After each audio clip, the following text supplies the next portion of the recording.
We're ready to rock and roll again. Sorry about that little delay. Hey, YouTube guys, you should be able to comment. You're right in the middle of the camera. YouTube guys, you can start commenting now. So thank you. We're on. It's a you, Jeff. You're on, Jeff. Okay.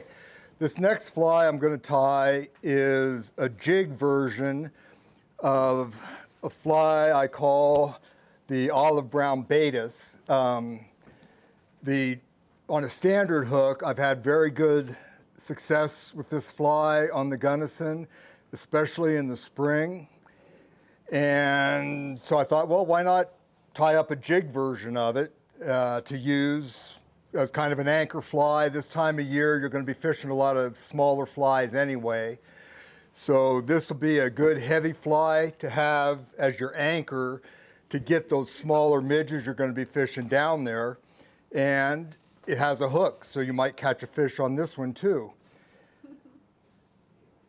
And as the blue wing olives start getting more active, which is dependent on water temperature, this becomes a very, very deadly pattern. And when I'm putting in a bead, I use a lot of wraps up front here until I get that bead to stop rocking. It's locked in there, proper position. Snip the thread, the tag end. Next up, Whiting Farms Coq de Leon. This is a bronze rated saddle, and it's dark Pardo color. Brown, natural, whatever you've got will work just fine. So what you want to do is find the side that has some good marking on it out towards the tips. Get all about 4 or 5 fibers. Line those tips up, pull the stem away. We're going to want about half a body length. So gauge that, lay it in on top of your hook, and we're going to do the pinch wrap at the front this time. Reason being, we're trying to keep as slim of a profile for this fly as we can. Okay, you get back just past the barb of the hook. I stroke those fibers up and pull a loop of thread in underneath them. That helps stand that tail up and keep it up. Come back in front. Touching wraps. Back up to the back side of the bead. Trim out the butt ends. You're going to take a piece of extra small copper wire. Got it? I use these little bands that they make from a wire. It just makes life a lot easier, and the spool doesn't come unwound on you, which I'll show you an unwound spool when I get to the PTERO.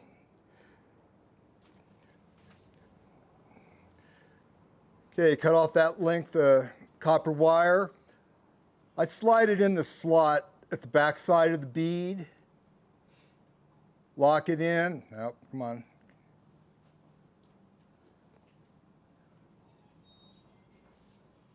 And just kind of lock it in on that far side of the hook again. Using touching wraps. Come back and cover it.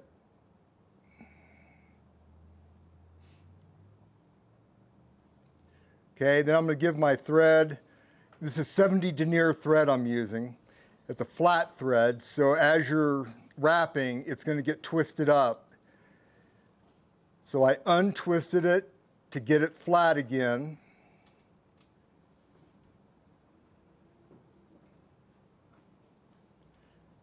Working my way back up to the front of the hook, getting in behind that bead there. Now I'm going to wrap my copper wire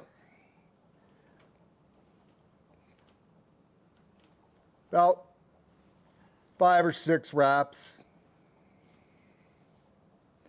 keeping your wraps evenly spaced.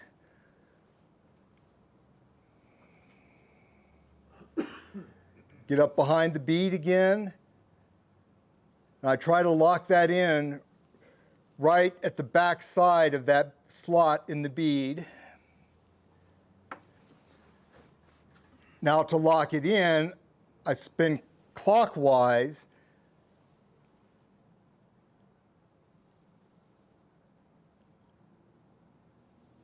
to lock that thread in, to make that thread tighter. I don't want to use those. Well, I'm not going to just break that off. I talk to myself a lot when I tie. And you still don't listen. Okay, you've got that on. 10-minute argument. Next, I'm going to be using some Vise large black holographic tinsel. Yeah, I would do the same thing here that I typically do if I was home tying several of these. I'd measure out a length, see how much it took to tie a fly, and that would tell me how many I could tie. I'd get my hooks ready, put the bead on, and start tying. Okay, I'm gonna lay this in on the near side of the hook, wrap over, which will pull that over on top of the hook. Kind of line it up a little bit because I want that right on top there. Lock it in behind the bead.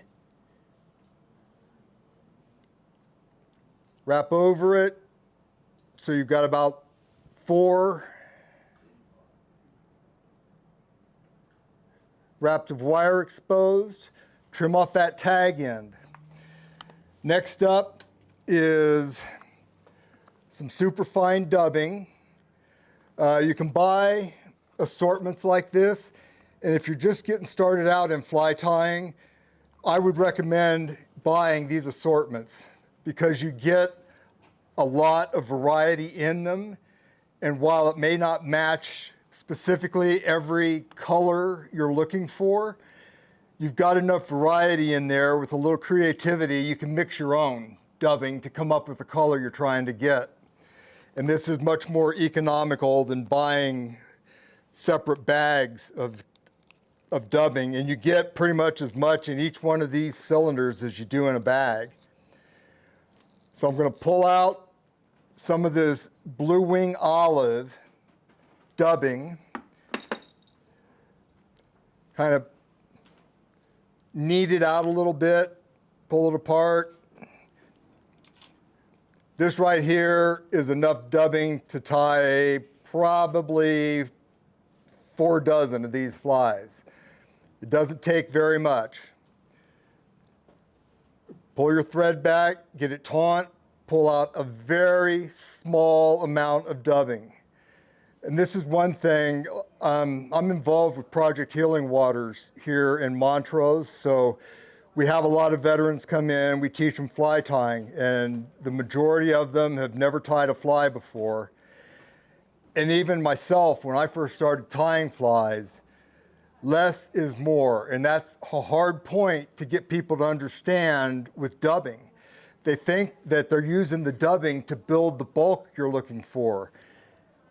And putting a lot of dubbing on the thread is not the way to build the bulk. Layers is the way to build bulk. Just like my diet. So right there, you've got a nice little thorax. I didn't either. Good, Bill. Something new. You pull the flash forward for your wing case. One in front, another one in back. That locks it in. Trim out the butt end.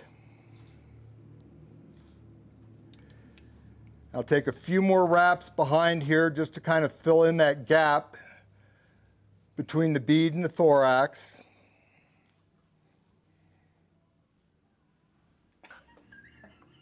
Oh. It's there. Not sure what that maneuver did. His little whip finish there. It's all in the wrist. Yeah, it's all in the wrist. Trim out the butt end.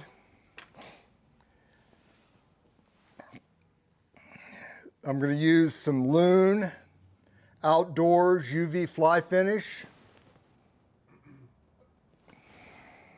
And this is the thick formula. So I'm going to use my bodkin. And I'm just going to, on the tip of my bodkin, I'm going to get a little drop. That's a big drop. I'll take it down a little bit. There we go. I want to get the back of that bead where it's got the slot filled. Bring in just a little bit onto the body of the fly and then back up over the bead here. Pull that out, clean the tip off. Put down my magnifier so I can actually see this fly now. Oh, there it is. Use your bodkin to kind of nurse this a little bit down onto the back, up into the front. Just kind of get a nice smooth little transition there.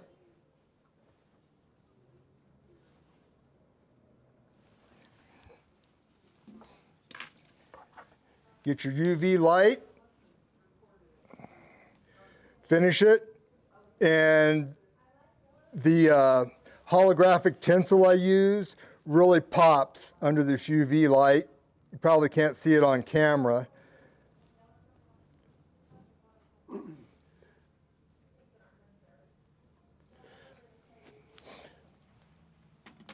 And that's the Jig Olive Brown Beads. And we have, are going to be stocking that fly here at Montrose Anglers.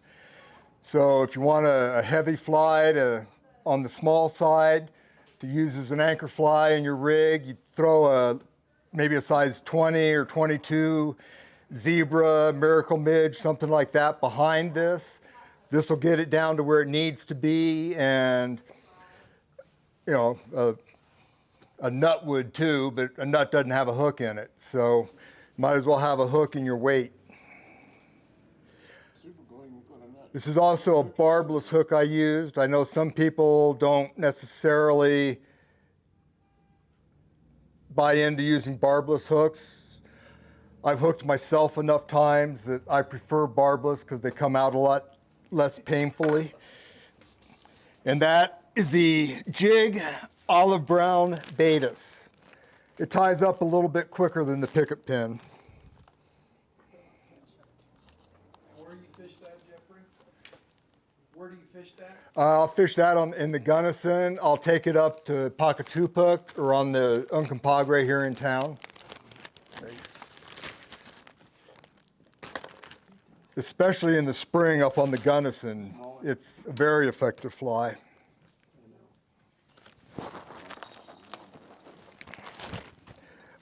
That was a 7/64 inch, 2.8 millimeter slotted tungsten bead I used.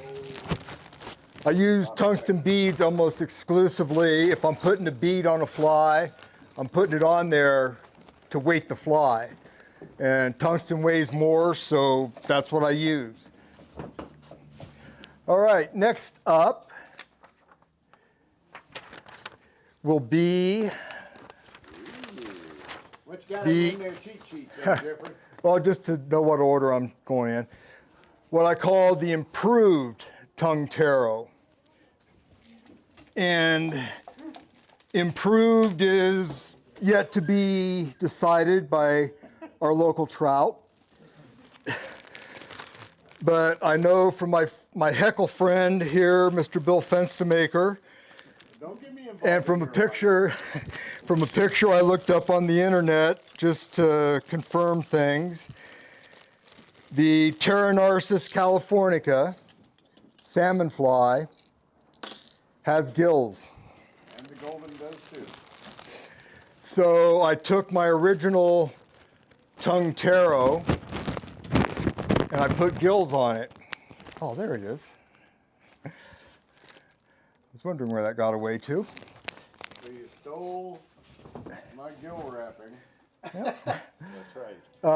That's actually a trick that I stole from Noll. I stole that from Dave Whitlock back in the 90s. Because that's how he put his gills on, was using the ostrich pearl. It works great.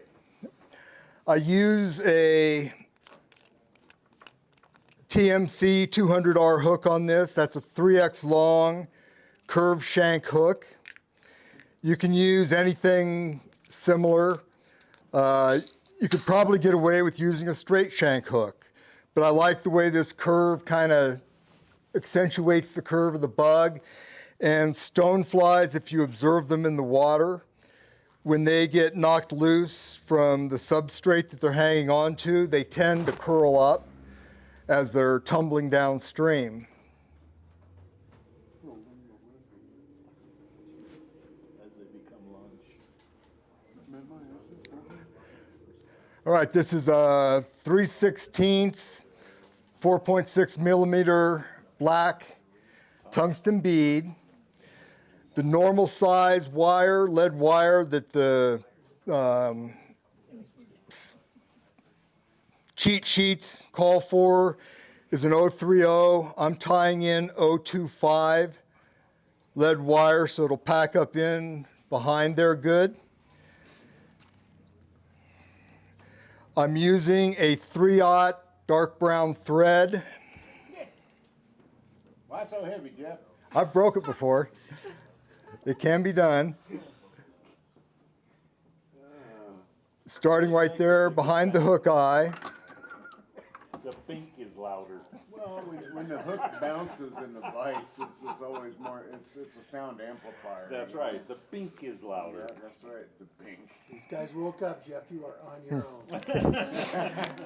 I'm going to be using Bard Sexifloss brown medium for the legs.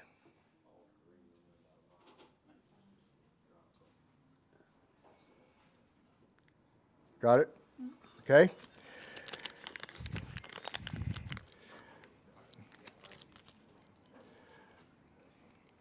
I know from the two flies I tied for practice before I came here that cutting a full length of the Sexifloss in half and then in quarters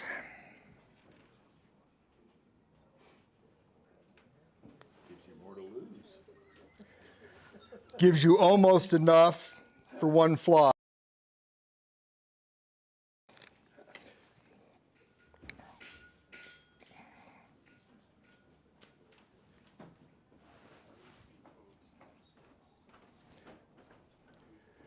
But we're going to be making the antenna, the tail, and the legs out of this Sexifloss. So I'm going to tie in my antenna first.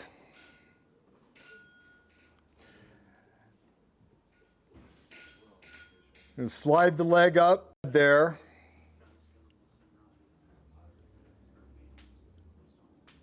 Even up the tips. Get another wrap over to lock it in place. Pull this leg forward and keeping them separated on either side of the eye of that hook, I'm going to come forward wrapping over top of them. When I get to the front, I'm going to pull them back and I'm going to make several wraps in front here.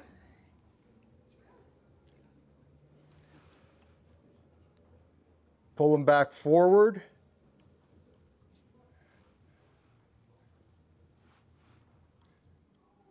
A few more in behind. Wrap over the ends. Take my whip finish tool.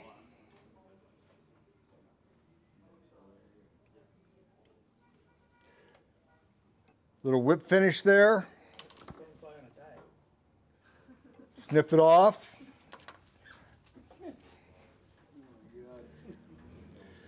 Take a little super glue. What kind of glue are you using there, Jeffrey? Where did you get that super glue? This is Loctite Super Glue, professional liquid.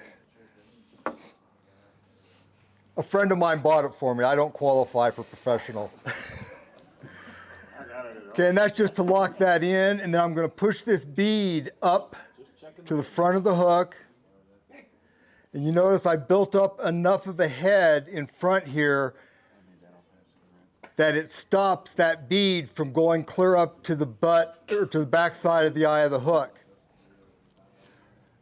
I'm going to break off this piece of wire, of lead wire, to add weight.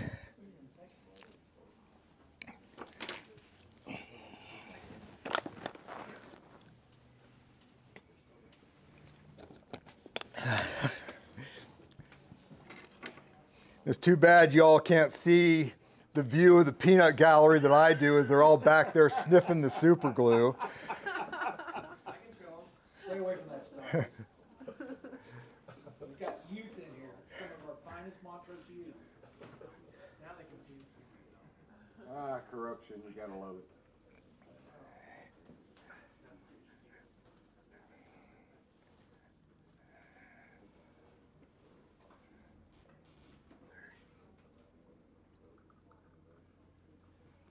Oh, now you did it. You overlap. 14, 15. 15 lead wraps. Make sure you get that front wrap down flat on the shank of the hook.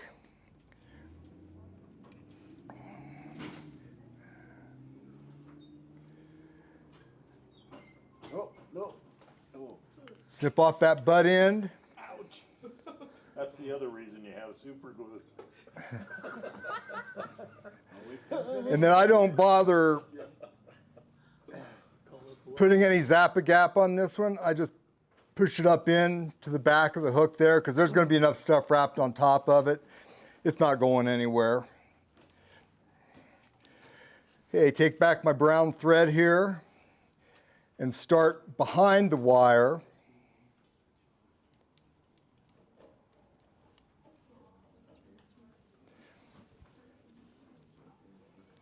You can decide how many wraps should go over the tag end. It doesn't really matter as long as it's an odd number of wraps. You never want to leave an even number of wraps before you snip off your tag end. And we're coming back. We're going to get pretty much right above the barb of the hook there, and we're going to put in our tails. So again, we're sliding up on the thread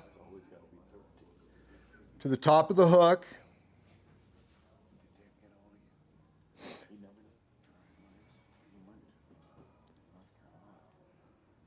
Get these more or less even. And I say more or less even because all the pictures of Pteronarcis californica I've seen, the tails are shorter than the antenna. So remember, we used a full piece up there for the antenna, so this is going to be less than a full piece for the tails. So we're going to be trimming these tails back so they don't have to be right on dead even. We're going to wrap back up to the back side of the lead. Again, we're building a tapered underbody here, kind of building a ramp up to the back side of that lead. You know, get your wraps fairly close together. They don't necessarily have to be touching wraps. We're just building up bulk at this point.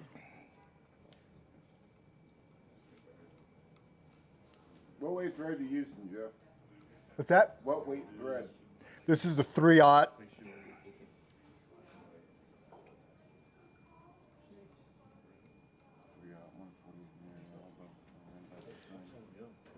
Now, and the other thing about this pattern in particular, I mean, stoneflies are pretty generic in shape. So by modifying the recipe, I mean, you could basically use this basic pattern to mimic whatever stonefly happens to be in the water. Another thing a lot of people don't think about is stoneflies have a more than a few months life. I mean, there are always stoneflies in the river, even in the dead of winter. So throwing on a stonefly as your anchor fly is never a bad idea. If something like the PTUNG either isn't getting your rig down deep enough or isn't getting any takes, throw a stonefly on there. It'll get it down. You still got that midge back there. And fish are opportunistic feeders. If that stonefly hits a fish in the nose, he's more than likely going to open his mouth and eat it. In the winter, they won't move a lot, but if you get it to them, they'll eat. As I talked about earlier, this is a spool thread that got away at one point. So you can see there's kind of loose wraps up around the top there. I had to kind of wrap it all back up to get it somewhat manageable. If you're tying one fly, just like on that lead, you get about a 3-inch piece of lead. It gives you about those 15 wraps. This is going to be our rib. So again, about 3 to 4 inches. Yep, that's 4 inches. Remember, when you're cutting wire, always use deep in the jaws of your scissors so you don't dull the tips where you're going to be cutting finer material. And I try to line up the tip of my wire. There's almost always, when you trim off that lead, there's a little gap where that last wrap of lead butts up against the next wrap of lead. So there's a little cave there, basically. And I try to slide that wire up in that opening just to kind of fill it in and smooth the transition out between the abdomen and the lead.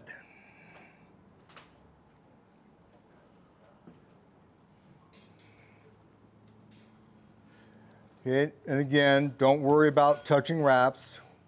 I'm going to go back up here just one more time to make sure I got a smooth wrap, a smooth transition from the abdomen up onto the lead. And then again, just kind of spiral wrap down.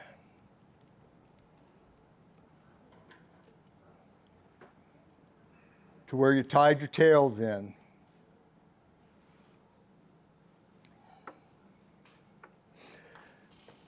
At this point, we're going to be using Mottled Nymph blend from Spirit River in brown stonefly. Oh. All right.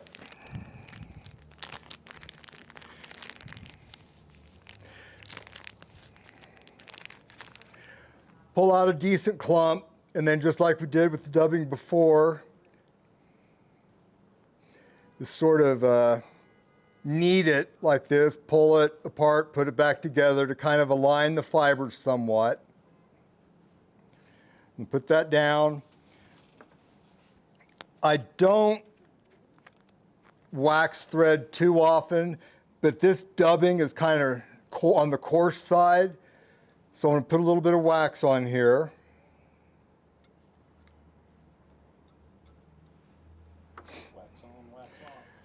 Thread wax, there's a multitude of varieties out there. Ask 10 people, you'll probably get 8 different opinions on what the best wax is. Personally, I like this Overton's Wonder Wax, which is back on the market now, but whatever you want to get a hold of will work.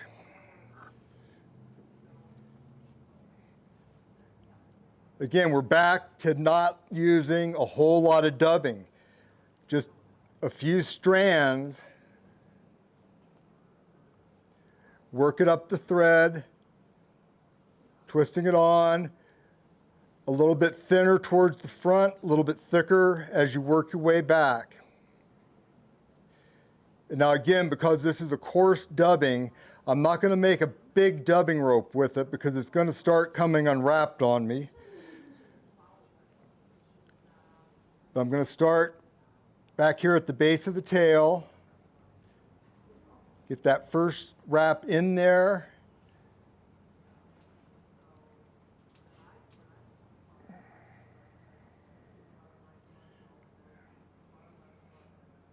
There we go. Couple wraps forward, and it's starting to come unwound already.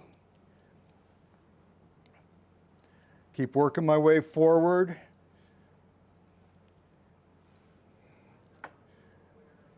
Add a little more dubbing.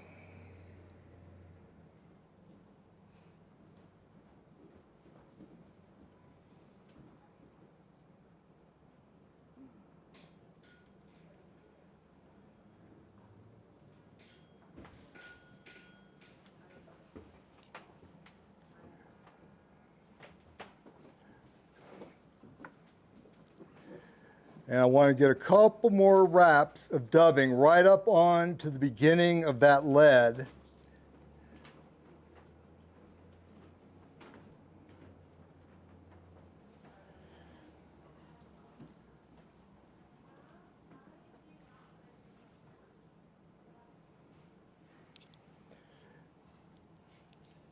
And there are some people that recommend spinning the dubbing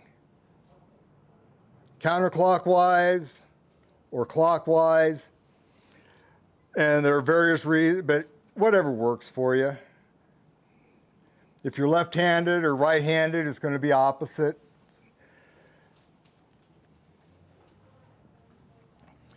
Okay, now we're going to wrap the rib forward in evenly spaced wraps. This is the copper brown medium ultra wire.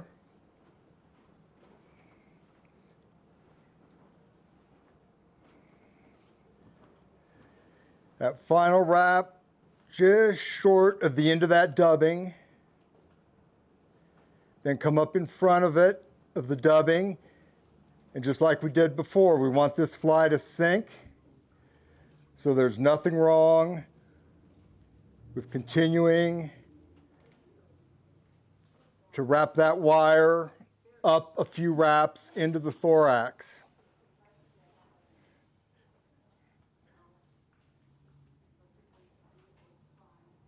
And then helicopter off the tag end. Back to behind the bead.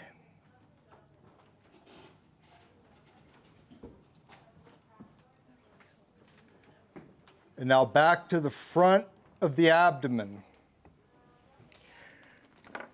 Now what we're going to do is we're going to tie in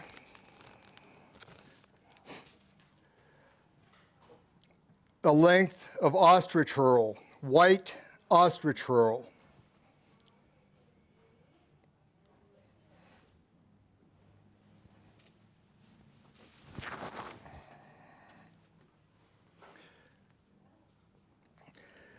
And when you look closely at your ostrich herl, you'll notice that the quill of the herl is more pronounced on one side than the other. We want that pronounced side facing out towards us. So go ahead, align that on the near side of the hook. Get a couple of good tight wraps over it.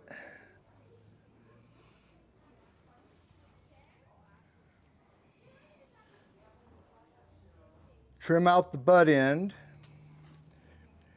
and grab your first leg. We're going to slide the leg up on the thread like we've done before.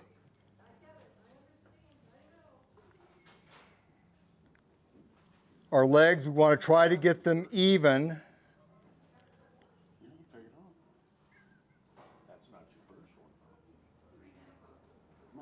So get those tips even, and then just kind of lift up on your thread and shake a little bit. That'll get them even. We want to lock those in. One on the far side, and you want to make sure that you get it locked in down at least the halfway point of the abdomen, because we want it down below where the wing cases are going to come over. Pull the other one forward, get it locked in the same way. A couple of wraps. Now, if you want to be anatomically correct, if you look at a live picture or a picture of a live Pteronarcis californica, salmon fly nymph, you'll see that that first set of gills occur behind the rear legs. So I'm going to take a wrap of this ostrich herl behind those legs, and then I'm going to lock it in here with a couple of wraps, a couple of thread wraps. Now we're going to start dubbing in the first bit of the thorax. So again, not a whole lot of dubbing here.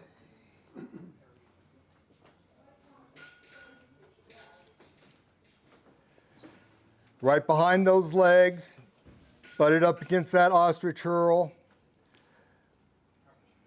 So you get a nice little thorax section there.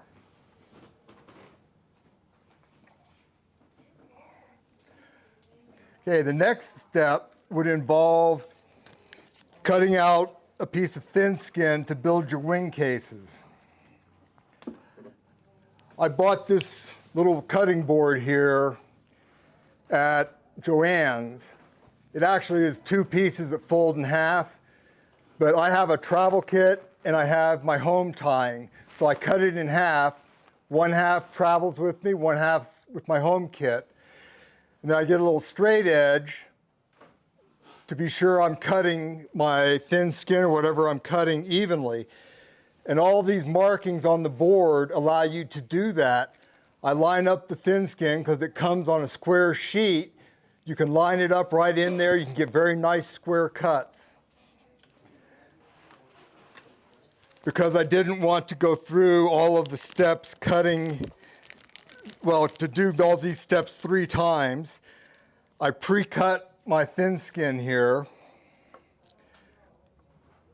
And I'm going to show you on this piece how I make my wing cases.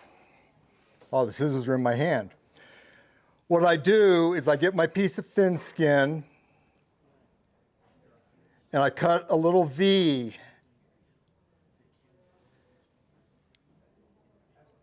in the top of it, like so. Then about the depth of this V, below that, I make a little snip on each side about 1/4 of the way into the thin skin. And with that little snip in place, I go in and cut off that corner.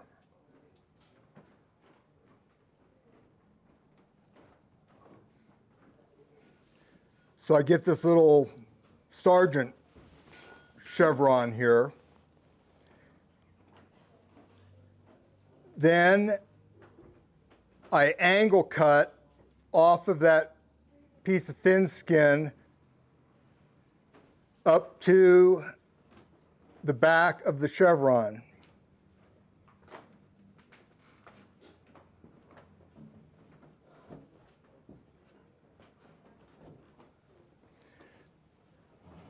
And you may have noticed, I turned it over, I turned the thin skin over to cut the other side to get a good angle on it, then I turned it back. That's because your thin skin, the coloring of your thin skin is on one side, clear is on the other side. You always want that colored side down on your fly. When it comes off the card, the colored side is down. So when you cut that strip off, be sure if you lay it down, you lay it with the colored side down. Always be conscious of where the color is on your thin skin. Dull and shiny. Does it make a world of difference? Probably not, but if you're going to go through the effort of tying a fly, you might as well make sure you get your thin skin on there good. So now what I'm going to do is I'm going to position that chevron over top of where I wrapped in that back set of gills. I'm going to lay it in there. I'm going to pinch it with the thumb of my left hand. And it just worked out to where the back of that chevron is right at the back of that section I dubbed in. Again, that's practice. Okay, so I've got that first wing case in there. I'm going to bring the rib back up on top, lock it in.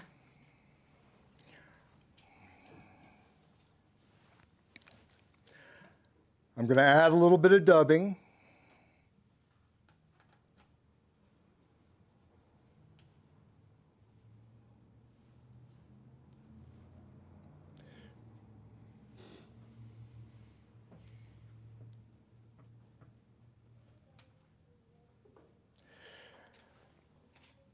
And again, we're wrapping in, making sure we're butting up against that section we just wrapped in.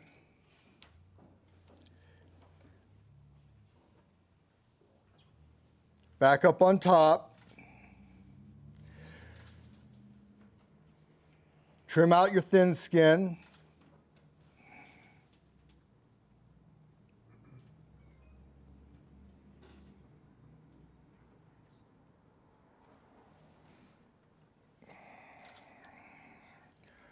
Okay, again, we're going to wrap the gill.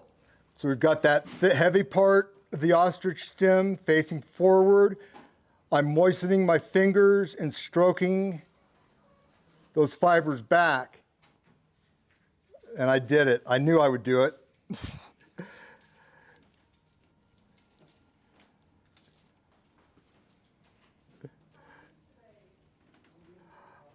I get so intent on the gills on this fly, I forget something that's probably much more important than the gills, the legs. When I was practicing this pattern at home, preparing for tying it here on camera, I got to the front and I was doing my whip finish, we'll just say more than once, and realized I'd only put on the rear set of legs. I forgot the other two because I got so intent on, okay, I've got to get this gill right.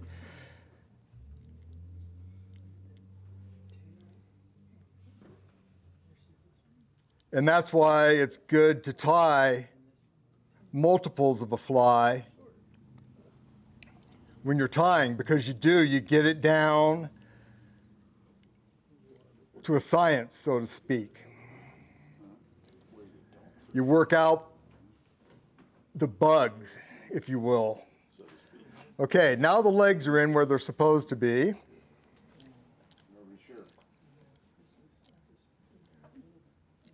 Brothers Bill, I expect one of you to remind me when it's time to tie in the next set of legs. I'll wait until you're at the antenna. Yeah, that's right. Oh, by the way, where's your other set of legs? Oh, that's right. This is that new Gunnison Gorge stonefly. It's only got 4 legs. It's only got 4 instead of 6. Yeah. They're rare. You know, I have, it's on my recipe sheet here, I have an actual picture of the Pteronarcis californica. With 4 legs? And you'll notice one of the legs, I mean, this is a live fly. One of the legs is broken off. One of the antenna is broken off. That could have happened when it was collected, or that could have been the way it came out of the river. I mean, stuff happens to bugs in the water. Okay, now we're going to come back up over top. See, I'm back at the front, back up over top with that rib, lock it in, smooth the fibers down, and again, we're going to pull that leg forward and go in behind it.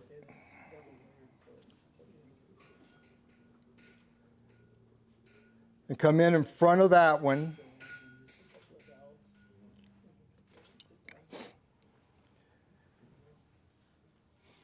And because I want a little bit heavier rib or a gill as I move forward, take a second one there. If I can hang on to it.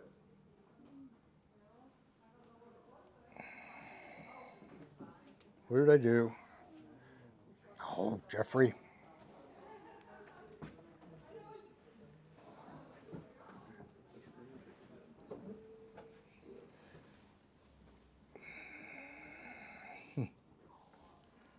I think the next one I'll tie is the standard tongue taro.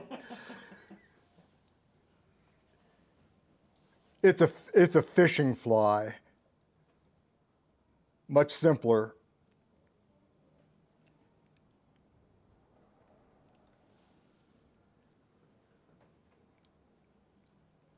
There we go. Okay, we got it back up on.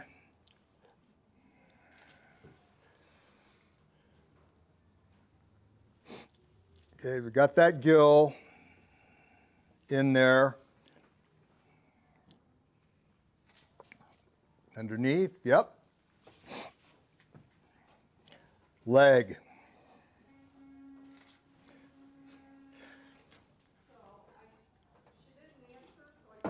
I know what I need for background music when I'm tying this fly, ZZ Top legs. That would help. But you gotta be able to hear it, Jeff. Ouch. This is brutal audience you got here. Okay. You're getting there. I know. You know what they say about paybacks? That's why I'm sitting here watching Nolan.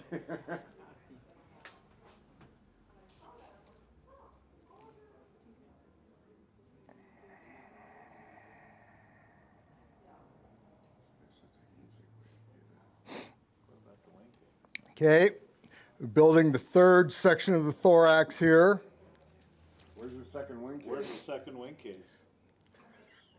Trout are extremely astute mathematicians. So if there's 3 wing cases on the natural, you better have 3 wing cases on your imitation. They also carry little mini fish calipers with them. So if it's 3 millimeters long on the legs, you better have yours at 3 millimeters.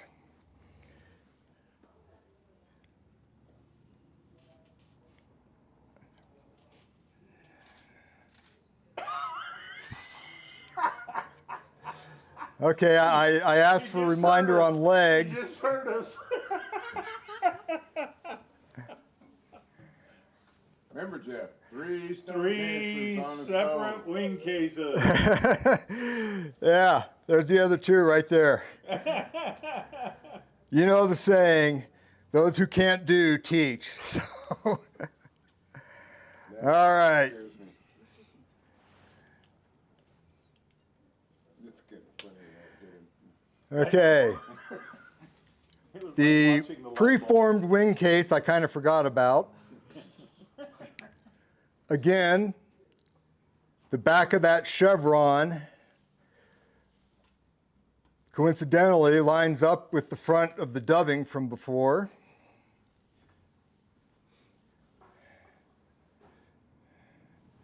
It's gonna do now.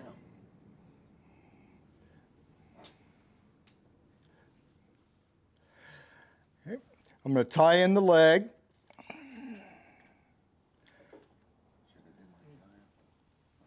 Again, running it up on the thread, dropping it in the back side there. Pinch them up, get the tips even.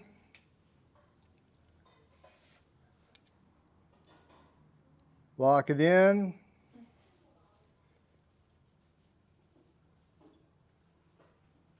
Lock it in.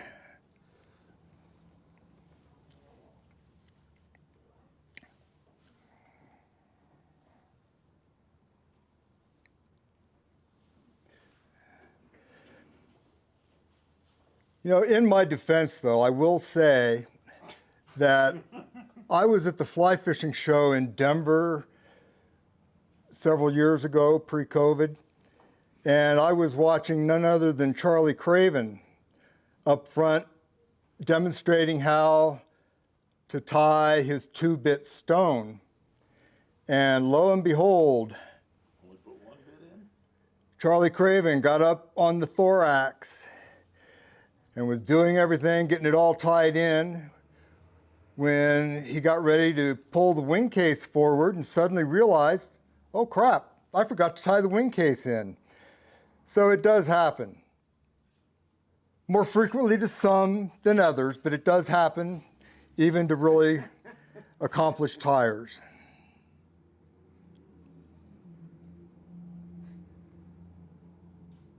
No pressure in that seat.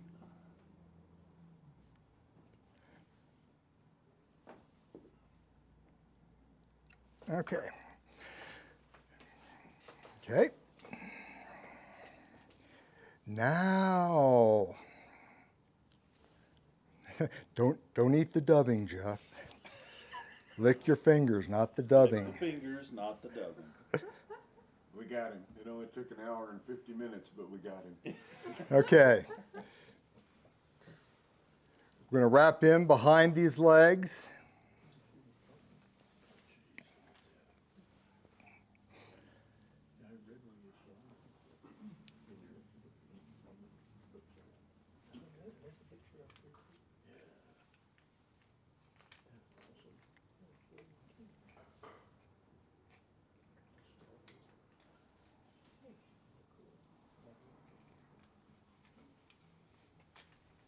All right. The other wing case. But first, have I forgot anything else? Is there something I missed? All right, here we go. Final wing case. Again, laying it in over those front two. Lock it down with your thumb. Wrap over. Yep, I'm happy with that. Pull this back and get a wrap in front of it. And then another wrap over top. That locks that in place. Snip off the butt end without snipping off antennas or legs if you can help it, which oftentimes I can't. One more look underneath, make sure that, yep, that thorax is continuous. There's no gaps in there.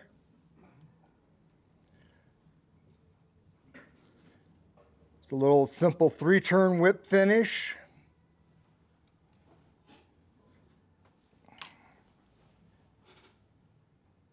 Snip that thread.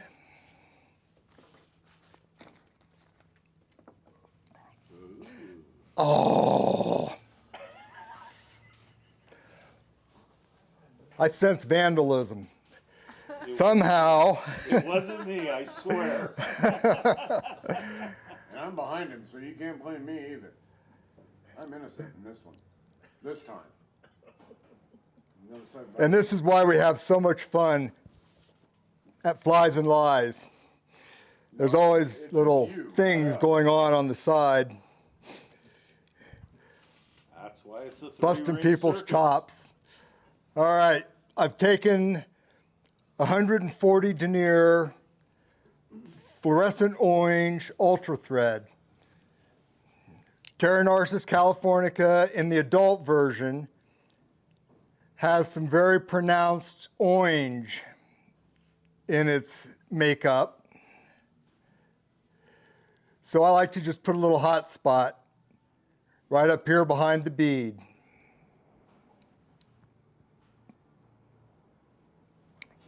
Got that tied in there. Oh.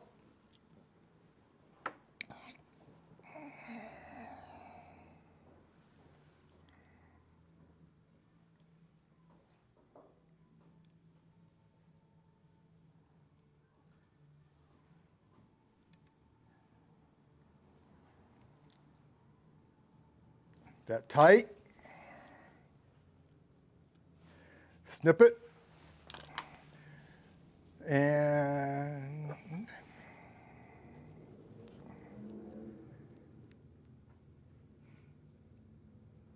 Okay, everyone inhale deeply. a little dab of Sally's right there to lock that in. And there, well, no, we got to trim off the tails. We want them to be a little bit shorter than the antenna.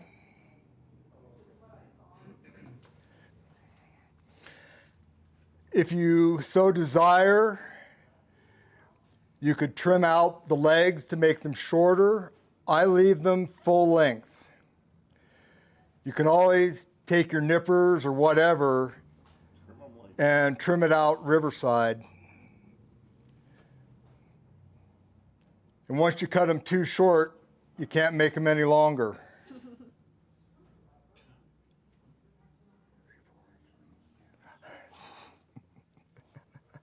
This is the four-legged. Oh, go from, because I cut that, okay. Go from forgetting legs to tying in. A few extra. What I said earlier about fish can count, they can't, so don't worry about it. There's more motion, more enticement for a take.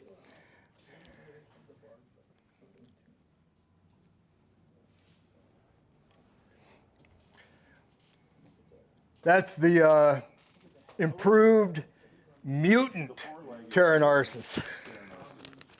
Jeffrey, I hate to tell you this. Ah! Because I really wanted to see that October caddis, but we'll have to do that. This happened to me last time I tied here too. I get gabbing and I'm not the world's fastest tyer to begin with, and I run out of time. So I've got 2 more flies to show you next time they invite me in, if they do. Good job, Jeff. Thank you all for playing along. One of them I didn't get to is this, it's an October caddis, a parachute October caddis. And if you notice, underneath there's gills. Again, it's on the pattern sheet I sent Nolan. I looked at a picture of an actual October caddis, and all through the thorax they had gills. So I thought, well, I might as well put gills on. I do this with a split thread.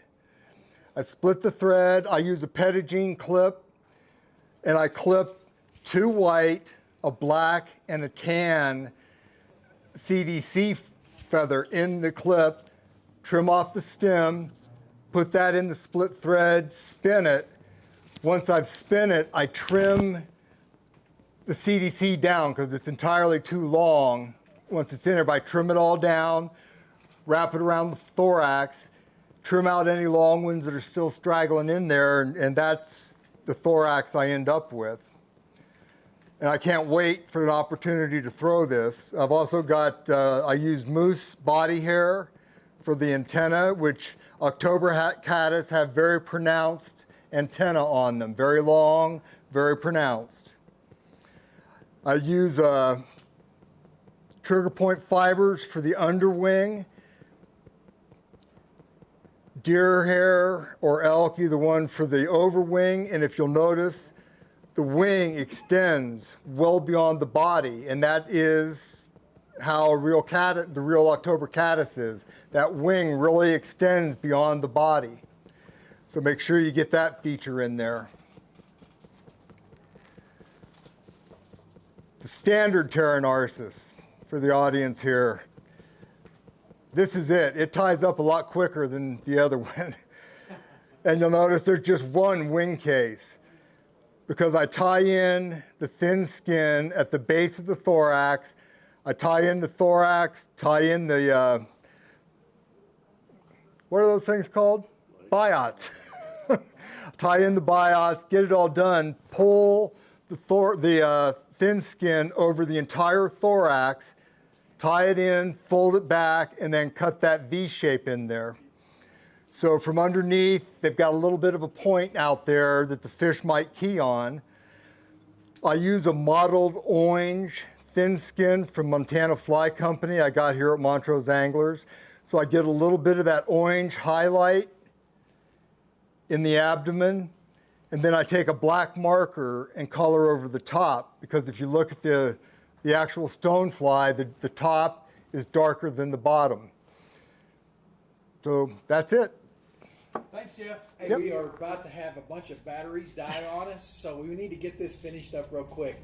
Thanks a lot, always. I appreciate all your help and what you do for us here and at the shop. And next week, check in Dwayne Redford. Not next week, February 5th. Dwayne Redford will be with us. So with that, hey, go out and go fishing. Have fun. Retie some of these things. Thank you guys very much. Thank you. See ya.